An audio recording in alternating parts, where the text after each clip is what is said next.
2020. Hi, everybody. So this is Light on the Horizon. We're actually celebrating, I believe, our 1-year anniversary of doing these webinars on the climate crisis and the ecological crises. They're all actually up at a YouTube channel called Light on the Horizon, Fridays for Earth. And there's some really, really wonderful recordings up on that YouTube channel already. And a lot has happened between the beginning and where we are today, where we've had 3 principals folks like Chantal get involved with doing trainings for Extinction Rebellion. And I think that's really cool. That's one thing that's happened. And Gabriela Maldonado Montano has been doing trainings in Spanish for the Spanish Extinction Rebellion team. So I feel just so happy to have my wise colleagues involved in all of this. I thought was something I needed after a while, was to bring wisdom into the picture the way that certain folks can really do very well. So anyway, we have a special guest today. I'm going to turn it over to Chantal to introduce our guest, and then we'll just take it from there. Chantal, did I miss anything? No, I think that's a great start. Welcome to everyone who's here now, and welcome to everyone who joins us at some point later to listen in. I'm really excited to introduce our wonderful guest. Marcela, to me, Dr. Marcela Tarazona. I don't say it as beautifully as you do, Marcela. I've known Marcela for, I think it's goes back to maybe 2011 or 12 now. So Marcela was a coaching client of mine, so I've known her for a long time. And she has a really interesting perspective, because she's a climate change expert. That's her specialism. When I met her, I think you described yourself as a behavioral economist and a climate change expert. And Marcela provides strategic advice to governments and to those investing in change in this area, and works in the areas of design and implementation and evaluation of climate risk. So risk is a big part of what Marcela is interested in and looking at and helping people with. Her clients include people like World Bank, Centre for Disaster Protection, and she's also Senior Research Associate of the Overseas Development Institute, and she leads projects with countries and with populations and communities that have high levels of poverty, very challenged resources, and obviously high climate risk. If I've missed anything important from that bio and that description, Marcela, please obviously elaborate. The other thing that's really interesting about Marcela, which was another reason why I really felt it would be wonderful for her to be a guest on in one of these conversations, and hopefully future conversations, is that she's also a graduate of the Conscious Leadership School. So Marcela's spiritually very grounded, and she's been learning about the inside out principles that myself and Amy and many others in these calls and sessions are also involved with.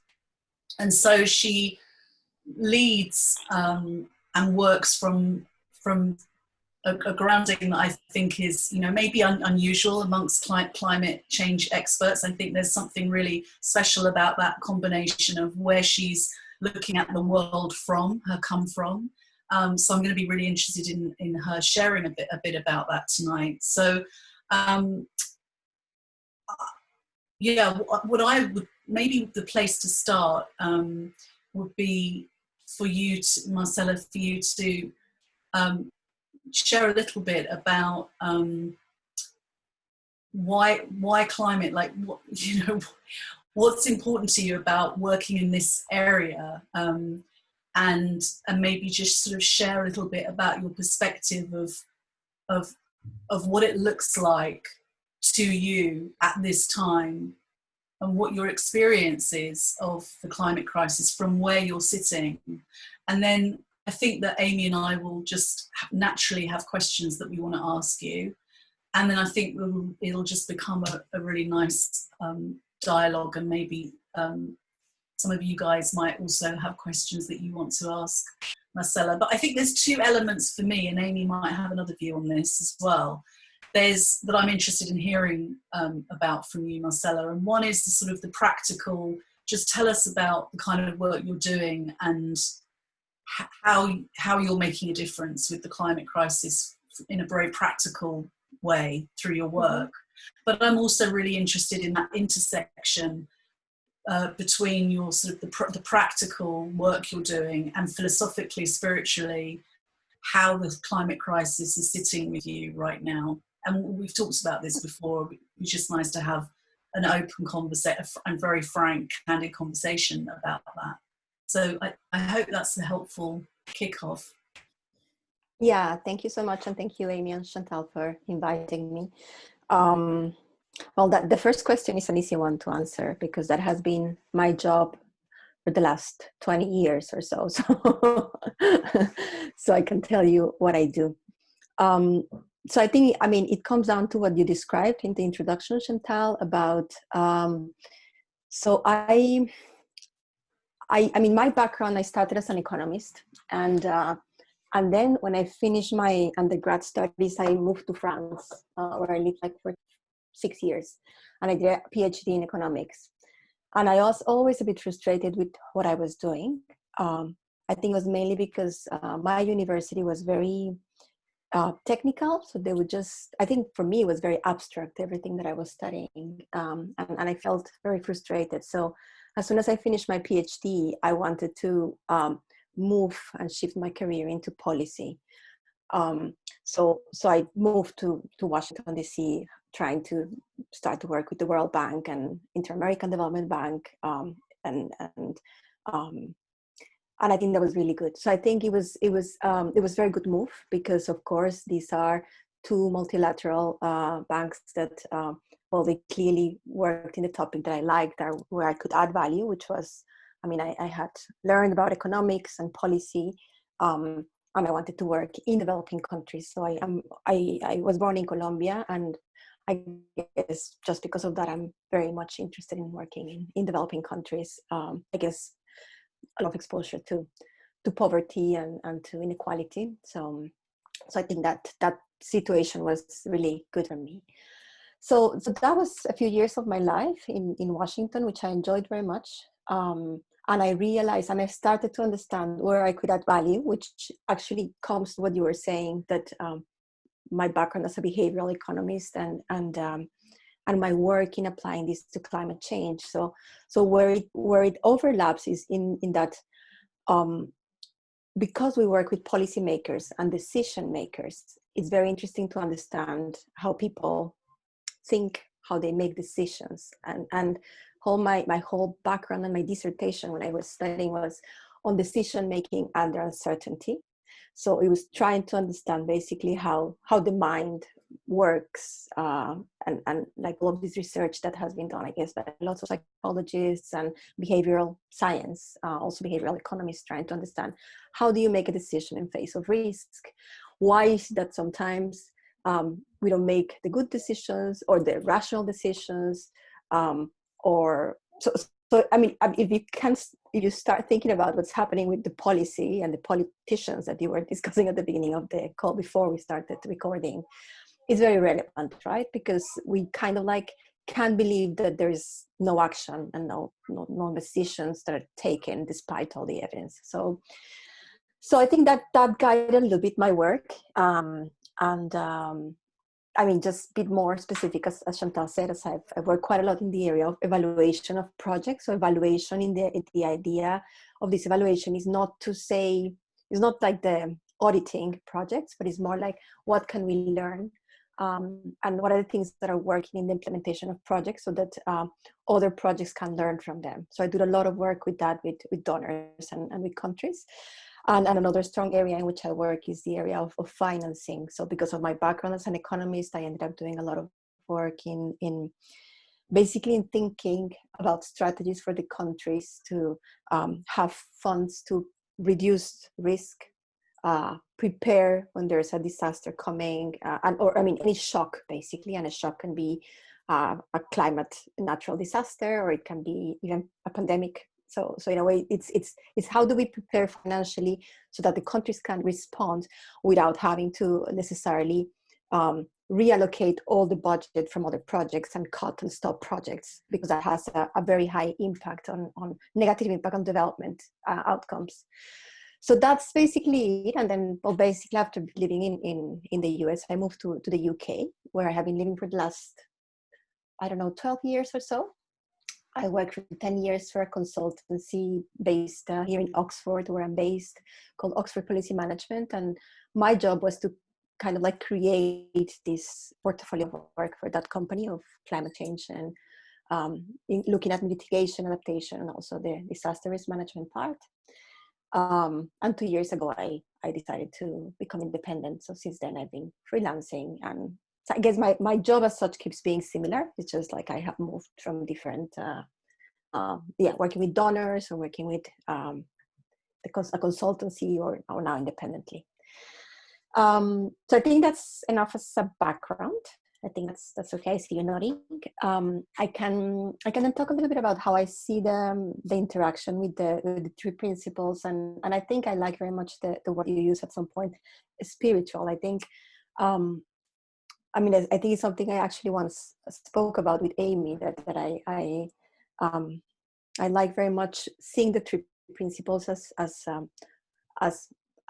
being a spiritual person, and people have different ways of looking at that, which for me at the beginning was very confusing when I was doing coaching with Chantal, because I was thinking like, so should I do yoga and meditate or not? And is that like against the three principles? And I think now over time I realized that it's can help me in that moment. That's fine, right? So, but ultimately, as I see it as part of my spiritual grounding, when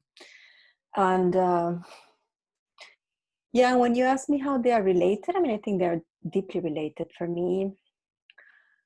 I think, when I mentioned that I moved to Washington because I wanted to work in development, I really think it's because it made sense to me, right? To me, in the sense of I wanted to do the best so that my job would contribute to something positive in the world. And those were the skills that I had. I happened to study economics for whatever reason.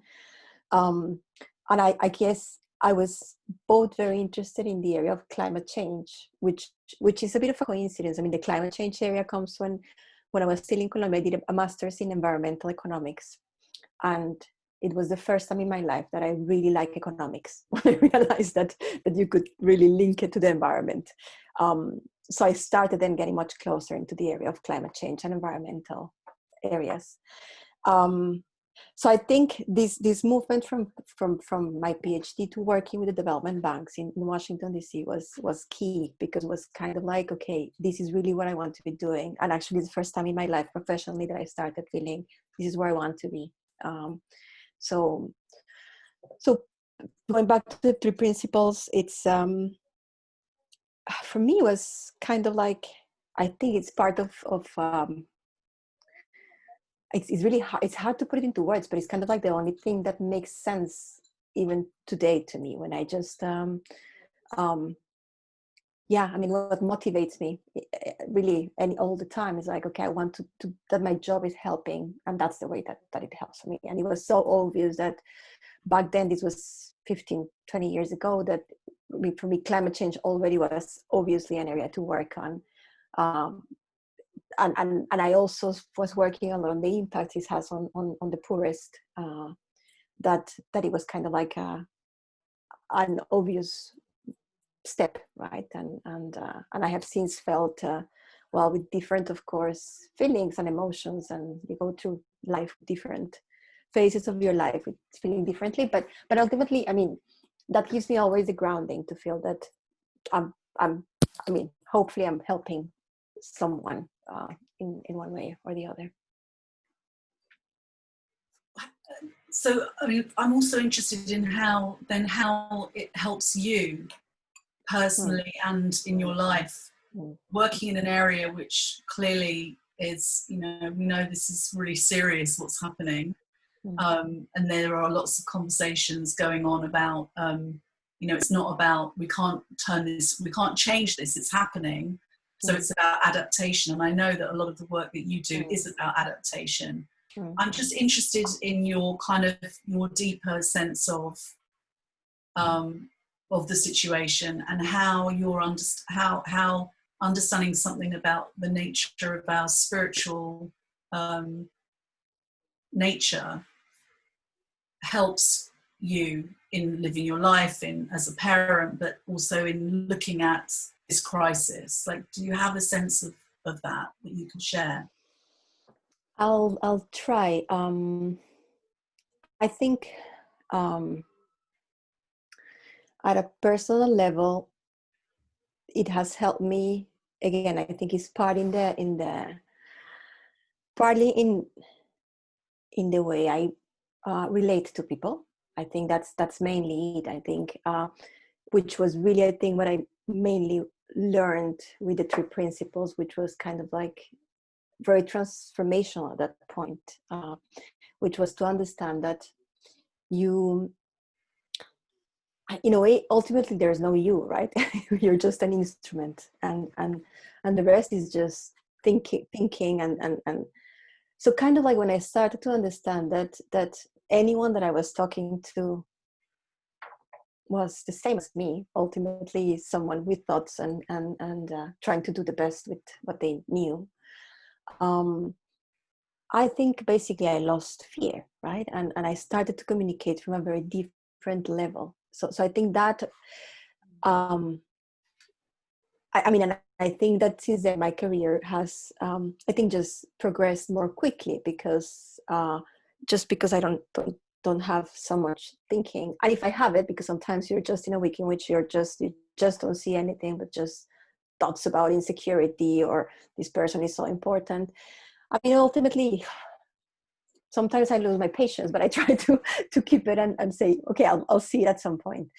So I think that for me, it is a very useful way to communicate with anyone, and that can be from my colleagues to when I have meetings with donors, when I talk to governments. I think what I have learned and what I have, in a way, specialized when I work with my teams is I do a lot of the communication with all the stakeholders and the crisis management. There is kind of like any differences between, for example, the government and the donors. They invite me to participate in these meetings, I think. So that I think that understanding where we are all coming from allows me to do some things. I mean, listening. I think you can listen really to what people are saying, and not just, you're not listening to trying to prove yourself that you know more or something, but you're listening, and then you understand better and you can respond better. I think, and it has allowed me, the other practical thing I see is that it allows us, it has allowed me to be a very, which also relates to this conflict resolution thing, a very free thinker. I can always come up with new ideas, and people say, oh, we have never thought about it. That's kind of so creative. So I think these are tools that for me professionally have helped, and I think they have impact in the sense that we make progress in working with whoever we're working, right? Either the donors or the governments. So I heard you say something that I think that struck me. You said that ultimately there is no you, there is no me. Mm-hmm. There's thought, there's thinking, and you know, I see it that way too. There's consciousness, and there's how it plays out through each of us uniquely. And you said that the impact for you, one of the implications of seeing that was fear kind of dropping away, sort of fearlessness. And I have heard you speak about this before.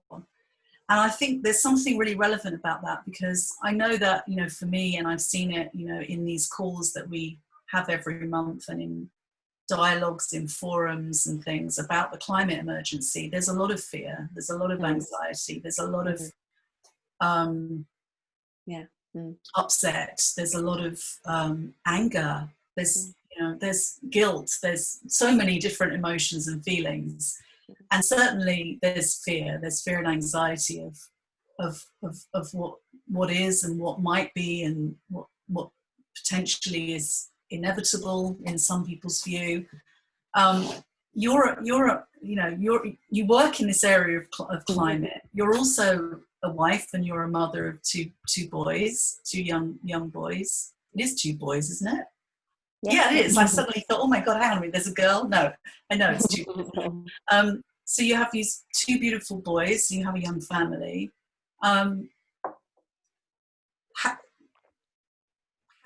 What are the feelings that come up for you? What's the way that you experience the gravity, the kind of this? This is we've talked about this before, the three of us and the two of us, that the climate emergency is an emergency.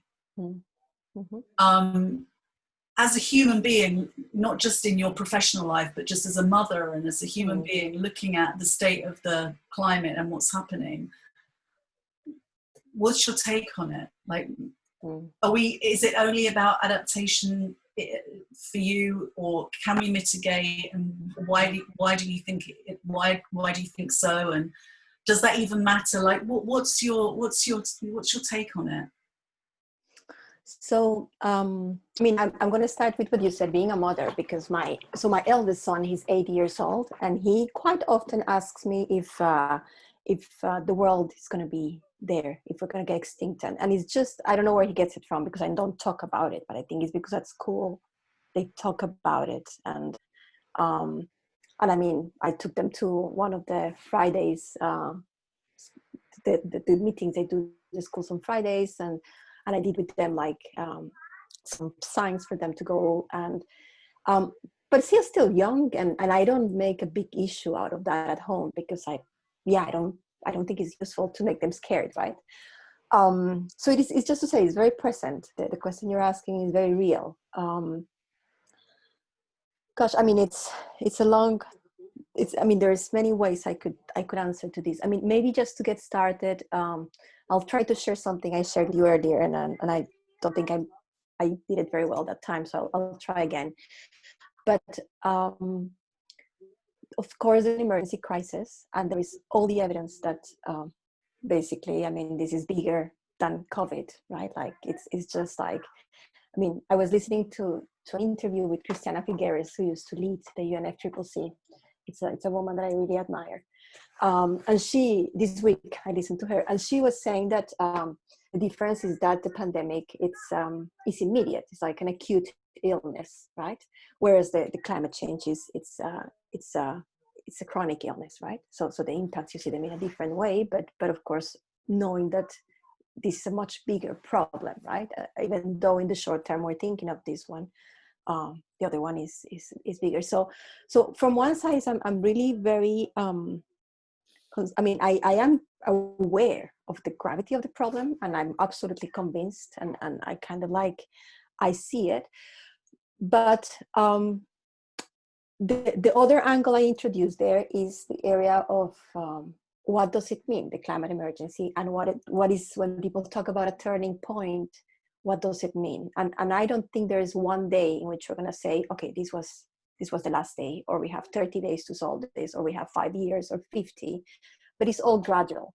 So the way I've always seen it is that it is happening, and it has been happening for years. And I shared with you earlier this week, Chantal, a link to an article, I think it was on The Guardian, talking about how Dutch cities are now implementing, like doing planning on infrastructure for the cities to adapt to climate change, because they know that they're going to be affected. I mean, Holland is, of course, a very low country, so they know it's happening and they're adapting. And I found that interesting, because some people think it's just in the poor countries, like the small islands, that are going to disappear, or the work I do, for example, in slums in cities. They live in places that are at risk of, I mean, the erosion or flood. But it was nice to see, like, look, I mean, the Netherlands is doing it. Huh? So that's the thing I see is, like, this is gradual, and how I see it is that it is already happening. So it's not, I don't have to wait, and it's not that I have to think like, oh, if we don't do something now, in 50 years, the world is going to end. I just think like it is happening, and it's going to be like that. That's the point. And that's what I feel like. There's no day in which, okay, from today to tomorrow, or like the COVID, that's it. It was not like, it was very quickly everyone was affected. This is something that is already affecting us in different ways. And that is kind of like when you think of working in the area of adaptation. And of course, how rapidly the change happens, it's based on how much we mitigate, right? And then of course, then there is the whole area of working in mitigation to climate change, with mitigation of climate change. So for me, it's, I mean, you start talking about this because of fear, and I think fear is not really useful. So of course one solution is to say, gosh, I mean, the world is going to be finished in 50 years and panic and we do nothing. And I think that's just, it's really too easy to say that, right? It's just like, I give up, and I think that feeling of, I have to do something is the reason why I have been working in this topic. And I think, I'm positive. I don't know if it's not responsible to be positive, but I don't see any help in being negative about it. It wouldn't help me, right? So I just think, okay, do my job. And in a way, anything that I'm doing, at least is slowing down these impacts of climate change, right? It's slowing down in mitigating, or it's slowing down in helping people be less vulnerable to the effects of climate change, right? So yeah, that's for now, that's, I think. Can I ask a question? Actually, I have two questions. I don't know if you can tell me, just to choose. We can do one at a time, right? So the first one would be, you mentioned something about uncertainty in decision making as part of your background in elected officials. And I'm very interested in this because I think some of us and some people who will watch this video are trying to influence people to make some decisions and to move on this issue. So tell us what you discovered about that. Wow, that's a tough question, because maybe the best way to answer is, I'm going to first talk about, I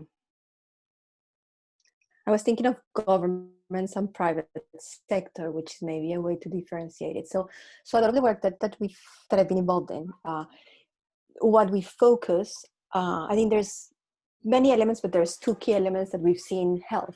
So the first one is to work on evidence. There's a lot of people who do work on modeling basically the potential impacts of climate change disaster, and they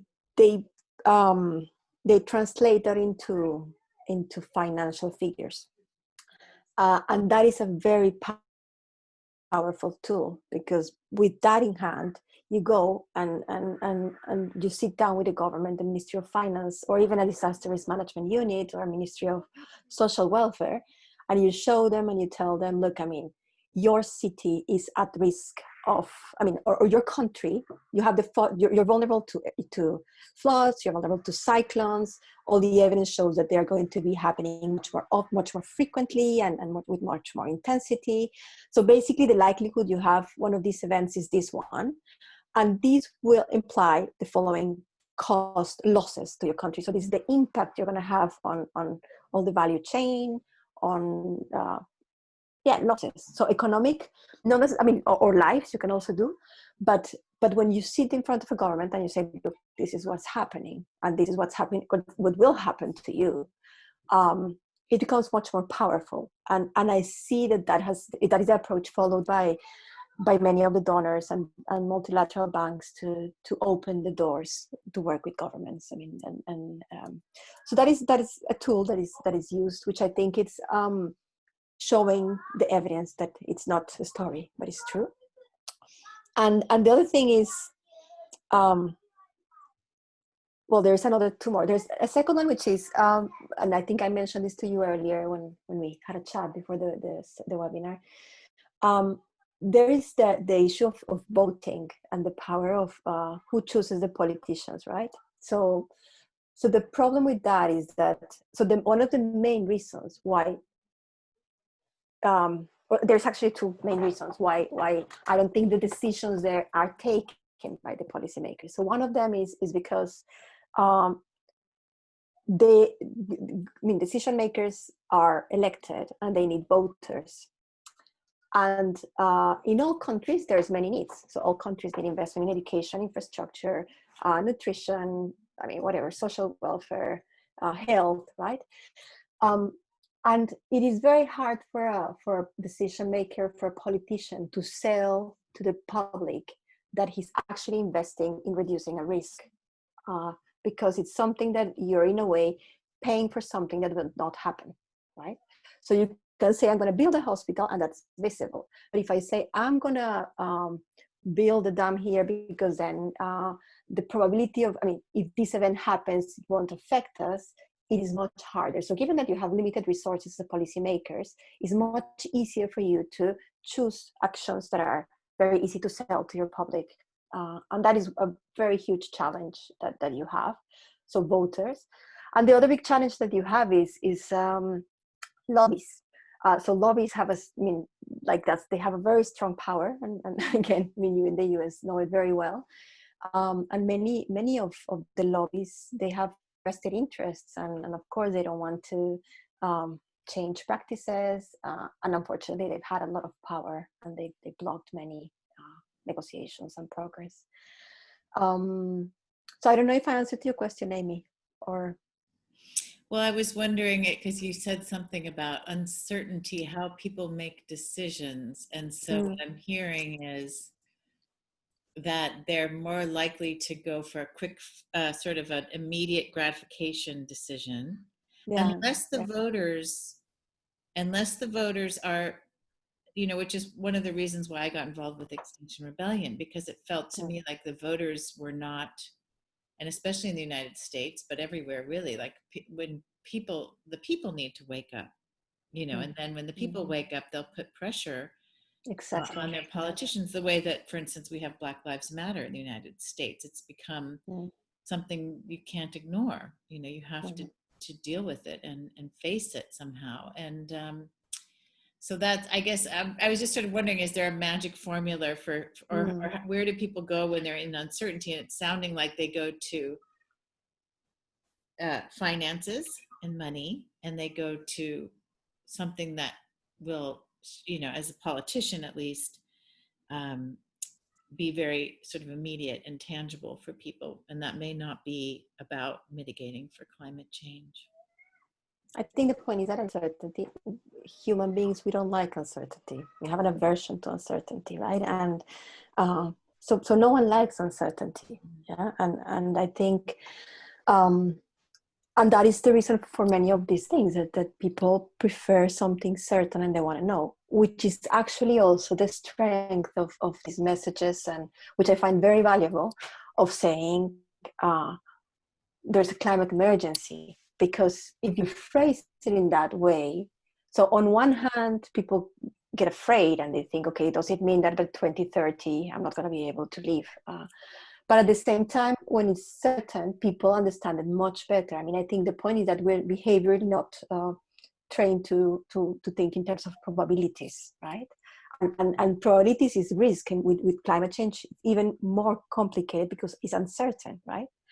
So I think, if you ask me about decision making and uncertainty, so my answer was kind of like saying you try to reduce uncertainty by providing more clear information. So when you tell a government or a voter, look, this is going to cost. For a government, if you said this is the cost it's going to have, the implications on your economy. This is a clear, like something that a person can understand and can deal with. And in principle, it should be something similar with individuals. But of course, individuals. It's hard, of course, because it's a public good. So all the incentives. But I think that's.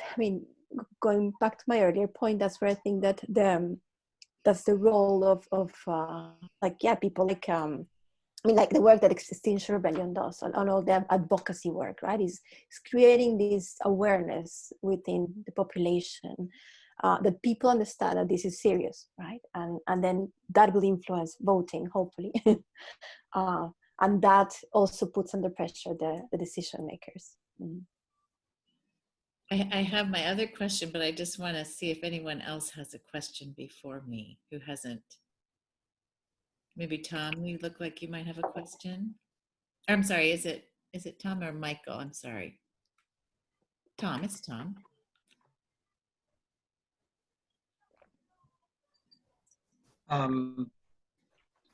I guess I'm wondering about, do you see people as you interact with them and listen to them? Do you get the feeling that some people are kind of responding to you in terms of your understanding, whether you talk about it or not?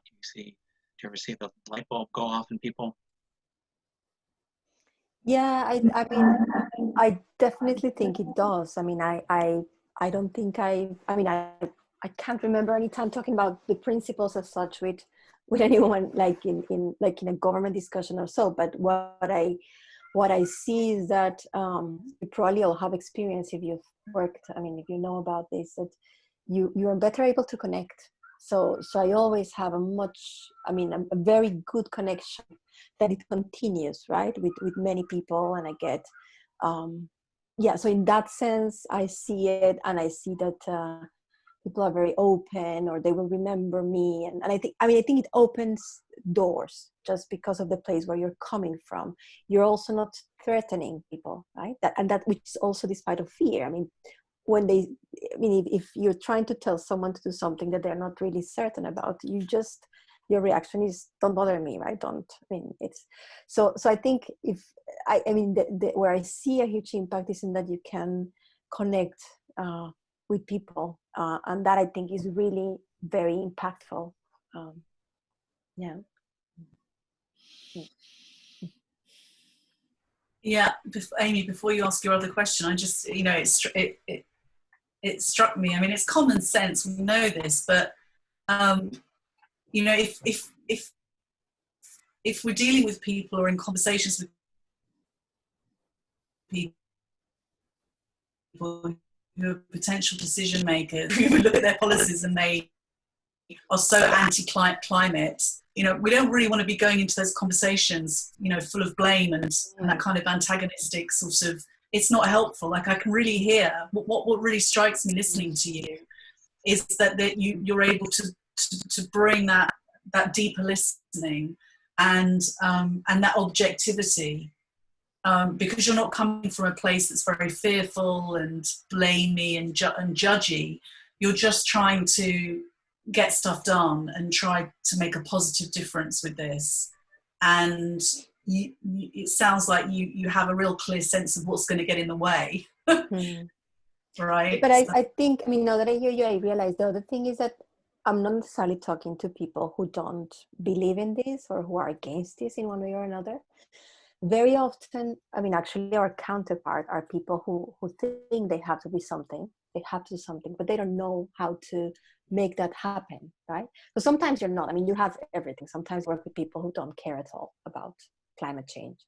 But often in the governments, you encounter people who actually are technical people who understand very well the problem, but they don't know how to communicate it in such a way that it can change the mind of people in positions that are more political, right? So that's when in the government there's many people who are technical in all governments who completely understand this, and they just tell you, I just don't know how to do this. And I think that's where I think you can form very strong partnerships, and I think you use many things. You use, I mean, one of them is what is the evidence that you need, right? But the other one is really brainstorming. So how do we communicate this? And you form a team, right? In which then you go into meetings with people who are directors or ministries, or and in a way the counterpart you have in the government is more at ease, because now they have more certainty about what they can communicate. They also feel supported by people who are there who can just help in the conversation. And I really think that's what does the magic, right? Is connecting and talking and listening. I mean, not talking as much, but as listening and being able to to respond to that, and I feel like the big secret to that is, I mean, there's a video you have on YouTube, the two of you actually, that I've listened to so many times, the one about identity, which I love it. I like, and I think that's it. I mean, is when you see, I mean, and I'm not saying I can always do it. I actually can't. But when you manage to communicate with someone coming from that place and that grounding, in which you are same, I mean, you're part of the same with the other person, things flow, right? And yeah, and you listen, and also they're more open to listening to you. So yeah. I just want to make a comment, if that's all right. You know, Extinction Rebellion, because I post these videos and the link to the YouTube channel in the Extinction Rebellion Global Mattermost channel. So there are people who have turned to nonviolent civil disobedience as a form of pressure on governments. And that is not sitting down and speaking nicely. And in fact, it can be eventually. I think the goal is to open that door to a meeting, right? And something that I've seen, and I totally agree with what you're saying, Marcela, you know, when you have an opportunity to have a conversation, you want to have it be as open, you know, as possible, to for both minds to be as open as possible. And I've been thinking about this use of force because, you know, a nonviolent protest is a form of force. So Miki Kashtan, who comes from Nonviolent Global Liberation Movement, I believe it's called, and she's studied nonviolence quite a bit. We have nonviolent communication. We have this whole idea of what is violence, what is force.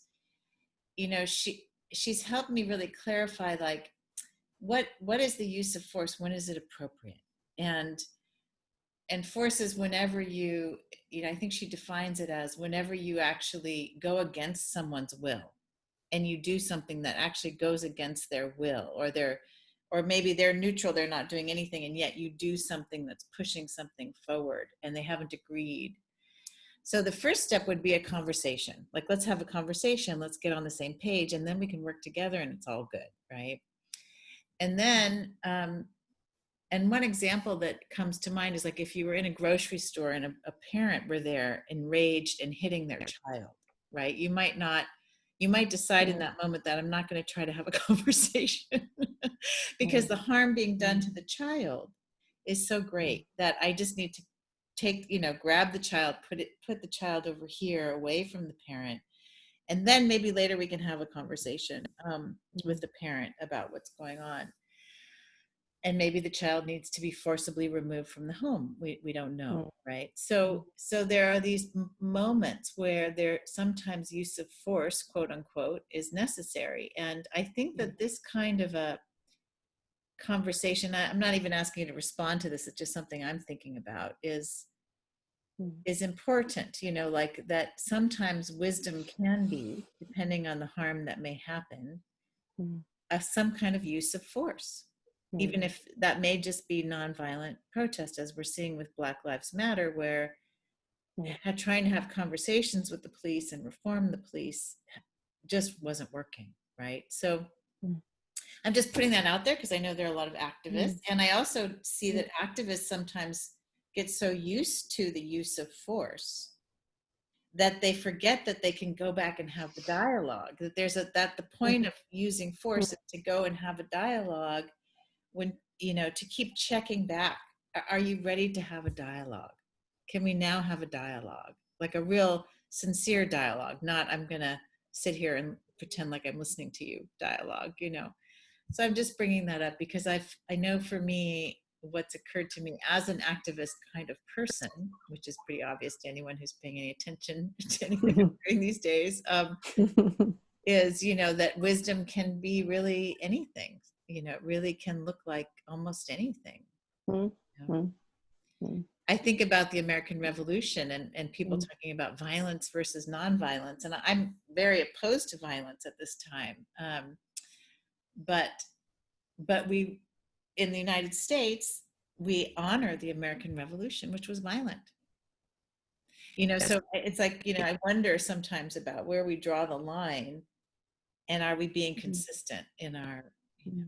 Anyway, so I want to open it up again. I'm sorry I just spoke for a bit. I do have another question if no one else does, but I'm wondering if anyone else, Erica has a question, or Molly, or is it Paolo?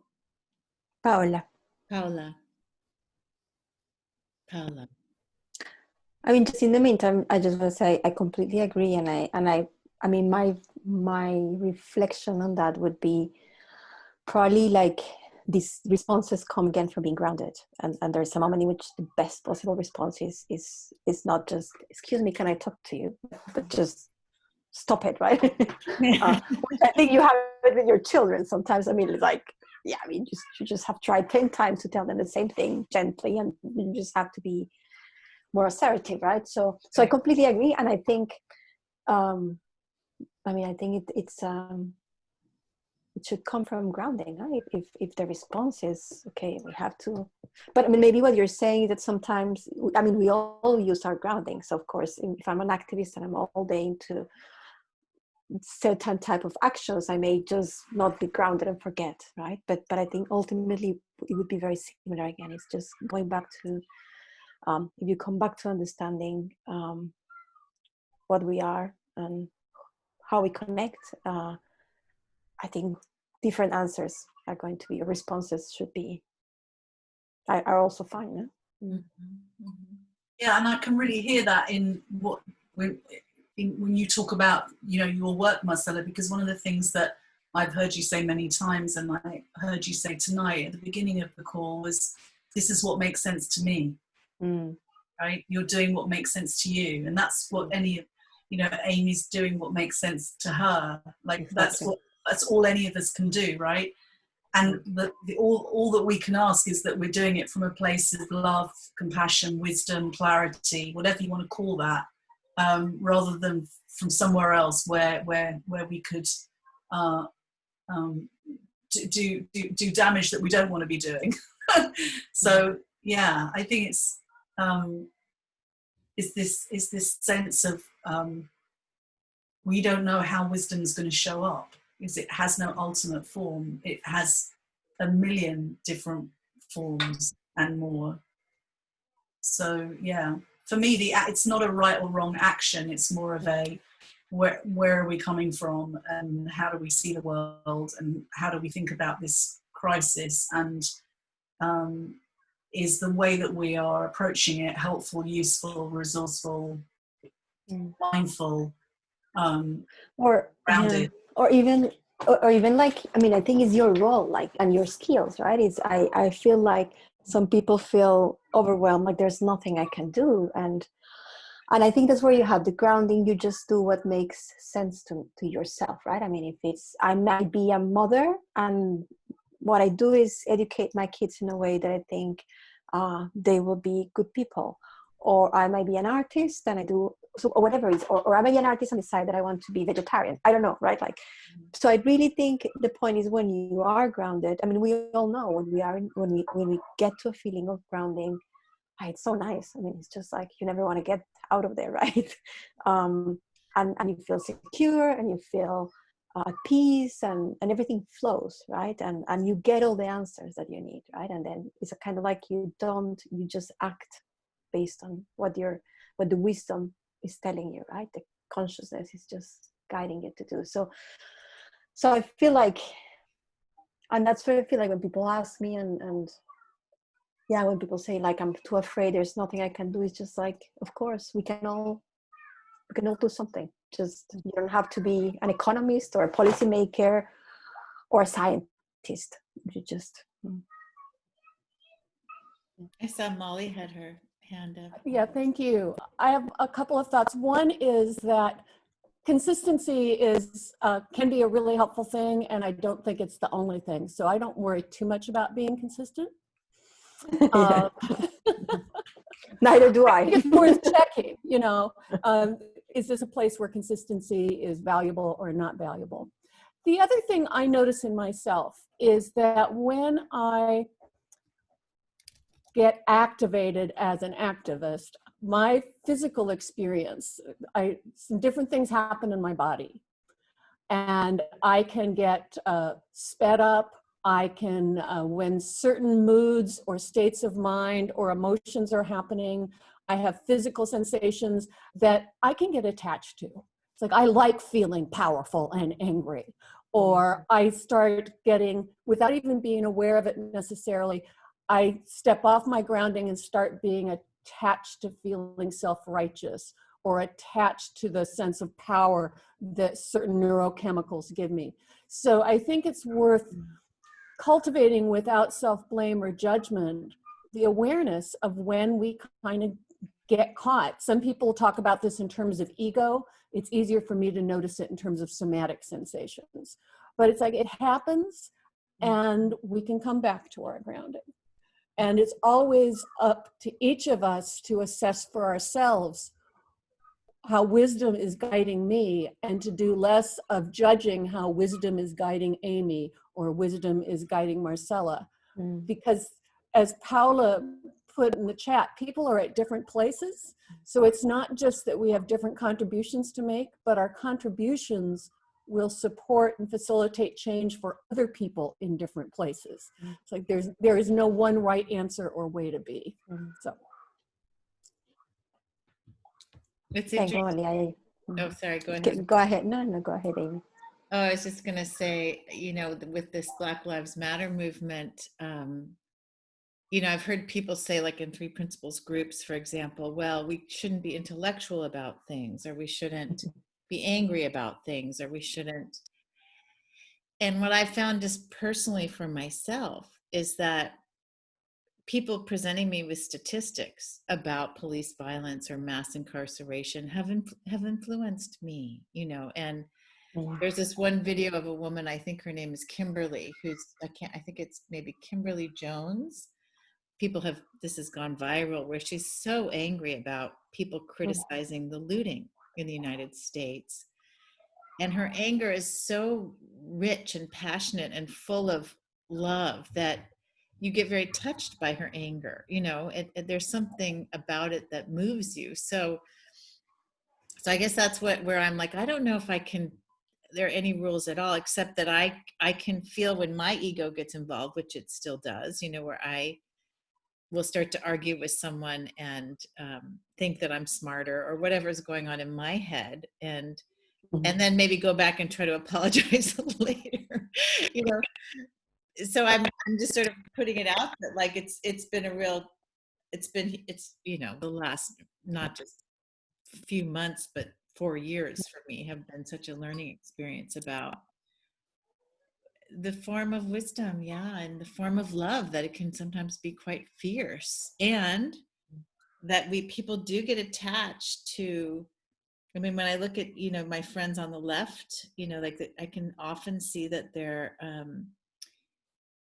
looking at the world through this filter of their own ideology, and they're having a hard time letting go to be able to shift and pivot, you know. So one of the things I like to say is wisdom is a moving target.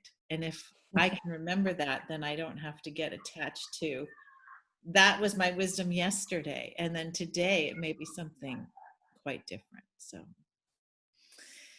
just wanted to, and I will be quiet. But I do have this last question. So if no one else does, I'm sitting on it until everyone has a chance. I wonder if, shall I? Okay, I just was curious about, this is more of a content related question. You know, and I think it's very relevant right now with the Black Lives Matter movement happening, and really it's global. You know, in Australia, it's the Aboriginal, there's a big focus on Aboriginal mass incarceration, and I've learned that they're one of the most highly incarcerated populations in the world, which I didn't know, even more so than Black Americans.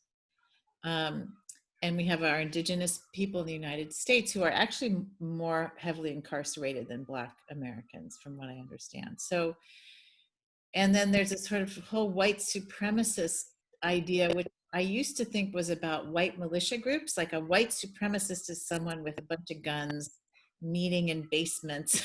You know, that's what white supremacy was to me. And now I see, it's just the way that sort of white Europeans, and I'm half a white European, have sort of seen the world as like their oyster. Like we get to, because we have this power to, with technology and weapons and armies, that we could just go into these countries and just take over, regardless of what people want in those countries, of brown people, of Africans, of Central Americans, of Latin Americans. And, you know, the history of Latin America and the United States is, it's very bloody, you know, in terms of our imperialism there. So, so people in the climate movement often talk about trying to marry the social justice of that with climate work and climate activism. And there's a huge conflict in terms of people who just want to appeal to white people more than brown people and black people. And I'm seeing, wow, no, I don't think we can separate those two issues, actually. And I'm just wondering what your take is, because I have friends who are very passionate about Africa and saying already they're suffering from malnutrition, they're suffering from drought, there's already hunger. Anywhere along the equatorial belt is being impacted will be impacted much sooner and much more severely. And the West or the northern countries need to answer for this, because we've historically put out the most greenhouse gases. And then I don't know, I've also, one time I heard someone say, well, people who are living in sort of a very subsistence way are going to be the ones who survive, you know, so it'll be the indigenous people. And I'm like, okay, that's refreshing. Like, that's, okay, great, good for them. But what do you see, having worked with these populations? You see that the impact is going to be much greater on these populations due to economic. And what do you think about all of that? I just want to bring that up. It's also an issue in Extinction Rebellion. I mean, it's a huge issue. And I mean, it's at different levels, right? Because that's also a big discussion in all the conferences of the UN, right? Like all the negotiations between countries. Yeah, right. Comes down quite a lot to that, right? I mean, how much responsibility will developing countries take? And then there's a whole discussion about Brazil and China and India growing and having more emissions. And yeah, so I think it can go at very different levels. But I think, I mean, just not talking too much about it, just, I mean, how the more concrete answer is, for me, there is evidence that definitely the poor are going to be most affected, and most vulnerable people are going to be mostly affected. And the reason is simple, right? It's like, I mean, housing is a very obvious one, right? Housing is like, I mean, if you have some level of I mean, some socioeconomic level, you have a house that can survive, and it's in a safe place, etc., etc. You have financially, for example, you have your income doesn't depend on a daily. For example, if you are a farmer in one of these countries that I mean, one of these regions that you're talking about, in Africa, and there's a drought, it means that you don't have any money, which means you don't have any food. Like, I mean, you don't. It's really like black or white, right? Whereas, of course, when these things happen, when we see it now with COVID, right? Like wealthier countries, the governments can help more. They have more resources to help, and individuals as well, right? I mean, we all know that people are there. I mean, like we have seen it with COVID. Like some people who don't have a job and they just lose their job, which is a minimum income job. They're much more vulnerable, right? So I think I mean, what I know it exists as evidence is that the fact that poor people, more vulnerable people, which very usually is correlated with being Black or being indigenous, or I mean, Latin America, there's a whole issue around like inequality, which is also a bit like partly racial, but not only. So there's the evidence that these are people that are going to be mostly affected. So I completely agree.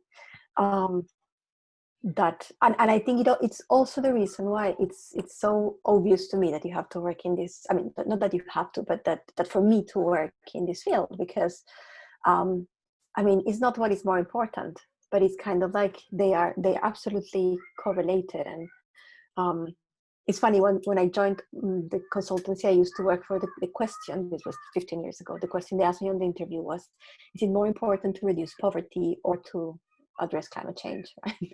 And which is basically that. And I was like, look, I mean, I'm not going to tell you it's more important to address climate change. I mean, what's the point in saving a planet if people are dying of hunger? But I don't think you can reduce poverty in a sustainable way if you don't take care of the world, right? So I think it's a necessary condition, and then we should work hand in hand. So I'm completely convinced that the two movements should work together, right? And yeah, I think that's my answer to that. And my views on that question. Mm-hmm. Mm-hmm. Thank you. Yeah, it's just, thank you. It's become more obvious to me that you can't, you have to, it's kind of the same. I don't even know how else to put it. It's just kind of the same. It's the same issue, that we're not tending to our interconnectedness as humans, as, part of the ecosystem, part of Earth, if we tend to our interconnectedness in general, we'll do better. And that includes what people call social justice. And, and I think words get in the way, because social justice can look like so many things. It doesn't sound gentle for people, but it can be it can just be going out to do the work in your community that, with people that need help and education and support, or healthcare, or whatever. So anyway, and now I'm happy. I asked my 2 questions. Thanks, Amy. I'm just looking for, I saw these beautiful, I put them on the Conscious Leadership School group, actually, these beautiful quotes from David Bohm. So powerful. And I was just trying to find one from this book called, where is it? Thought as a System by David Bohm, a transcription of a seminar held in California in 1990, edited by Professor Bohm. And he's talking about everything is thought, everything is created by thought, all of the biggest climate, he's talking about climate, he's talking about social injustice, he's talking about everything. It's so powerful. He talks about, if I could just find this one quote, because it's very relevant to climate. There's a few things. One of the things he says is, once we make the critical and false assumption that thought and knowledge are not participating in our sense of reality, but only reporting on it, we are committed to a view that does not take into account the complex, unbroken processes that underlie the world as we experience it.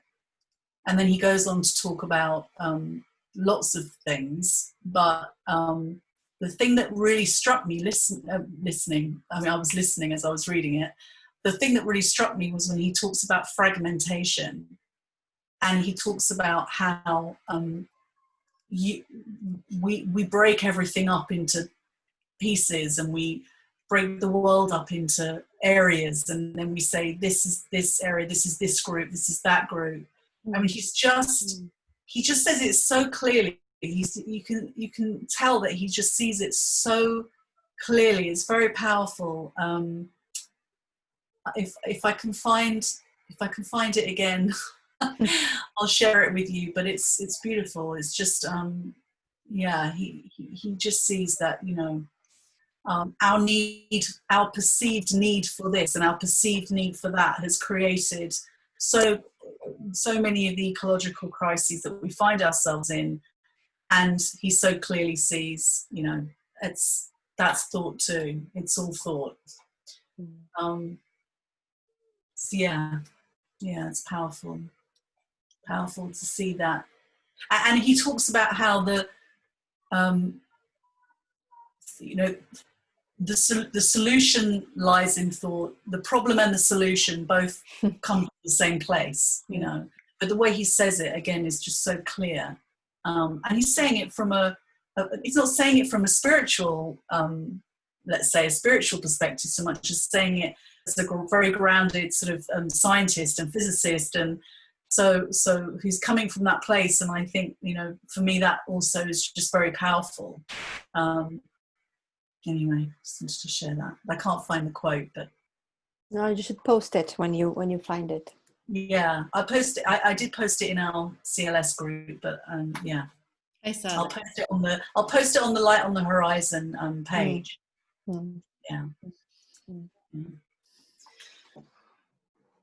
So is there anything else that you feel like you would like to share, or that you've been seeing for yourself, Marcela, about the principles, about the spiritual nature of life in relation to the climate crisis, or anything that you would like to share? And then we'll also see if anyone else wants to share. Yeah, I think I just want to share that. I mean, I want to thank you all for being there, and I think it's. I mean, ultimately, I think if we all try to, I mean, work on our spiritual growth, or I don't know how to call it, it will always be obvious what we have to do in life, right? And I think that's ethically our commitment, right? Our responsibility. So thank you so much for working in this field in one way or the other. Just that's it for me.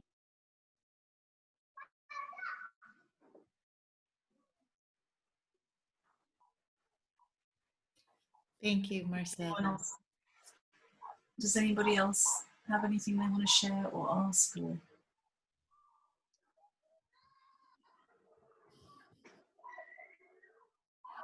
and if we feel that we've come to a nice sort of place to pause, we can pause, we can stop. Yeah, I'm going to go ahead and stop the recording, and I'm happy to end early. So here we go.